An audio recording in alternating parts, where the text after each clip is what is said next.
All right, let me get to one last story, ladies and gentlemen. It's an important one. I want to show you this quick video. We're now sanctioning racial discrimination in the country. Who's we? Well, certainly not me and not this show. No, we meaning Joe Biden. Yeah, Joe Biden, who will be the president of the United States on January 20th. Listen to this clip where Joe Biden is openly recommending racial discrimination. This is not a joke. I'm not editing this. Check this out.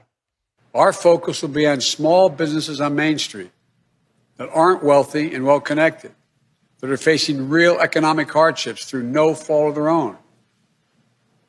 Our priority will be Black, Latino, Asian, and Native American-owned small businesses, women-owned businesses, and finally, having equal access to resources needed to reopen and rebuild. But we're going to make a concerted effort to help small businesses in low-income communities, in big cities, small towns, rural communities that have faced systemic barriers to relief. Did I just hear Joe Biden, the incoming soon-to-be president of the United States, just so I'm clear, did I just hear Joe Biden say that they're basically going to deprioritize aid relief to white males who own businesses? Dan, that's not what he said. No, that's exactly what he said. Oh, you want the flowery version where Joe Biden says we're going to prioritize Black and Latino-owned businesses, meaning tautologically, right, if you're using reason, they're going to deprioritize businesses owned by white men? Did I hear that right?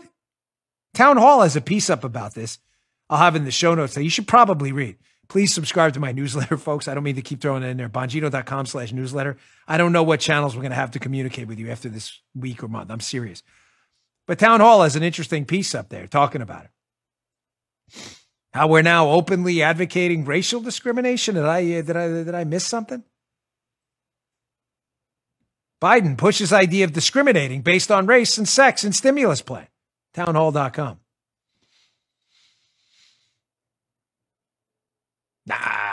Some people out there, the Rhino class. Damn, Bongino, sky's falling, Chicken Little. We're not losing our country. You keep telling yourself that. Let me get to one more article on kind of a humorous note, because we could use that. Here's an article I saw on The Hill. You may say, well, this doesn't sound that funny. What's so funny about this?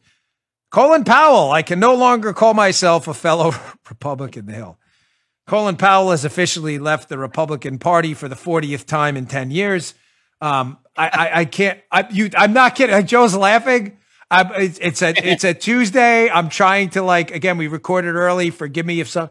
But I had a medical thing I'll explain to you on Wednesday. But I'm just checking. When you put in a search engine that's not Google, we're going to call it not Google from now on. Colin Powell leaving the Republican. He said this. I'm not kidding. 5-10 times. Every election, he votes for the Democrat and says he's leaving the Republican. Why is this a story anymore? Why?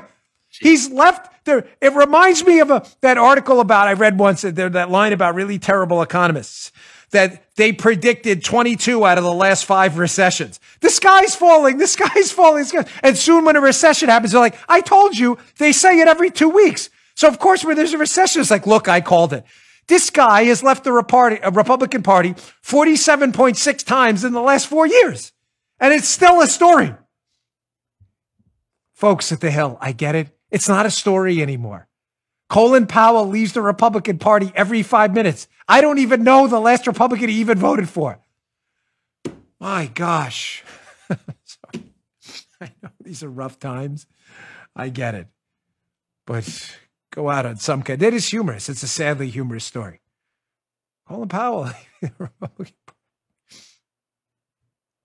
Reminds me of that guy at a party. You know that guy, Joe. Come on, you've been at that party. You know this guy? You have a house party, right? Joe's been at them. He's probably had some at his own house, whatever. And everybody leaves. And there's that one dude left. Maybe he had a few many tequilas, a couple Budweisers. It's 3:45 in the morning. Your kids are asleep. You're cleaning up. As you're cleaning up, you're giving him the slow hint he's got to go. And he's like, okay, I'm leaving. And then he starts a new conversation. And then and then he goes, okay, I'm definitely leaving. And then he cracks another beer. You're like, at this point, please go. Colin, please go. We're good. We're good. You've left 27 times. We get it. You're not a Republican. We all understand. Please go. House party's over. Thanks.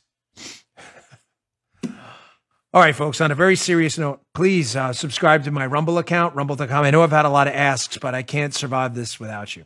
The show, that is. I don't want to go off the air. I need your help.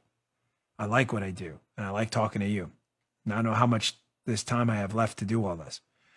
Rumble.com/Bongino, rumble.com/Bongino. I didn't mean that weird. Like, I'm not dying next week. I promise you. Paul is like, Paul, I can see her. I didn't mean that weird. I'm sorry. I said I had a medical thing. I promise you I'm okay. I just mean in a long, I don't know how long this is going to last.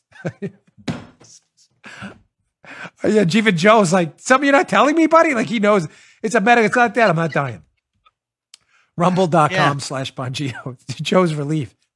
Man, what are you talking about? We still have a working business part. You want to give me a heads up? Rumble.com/Bongino.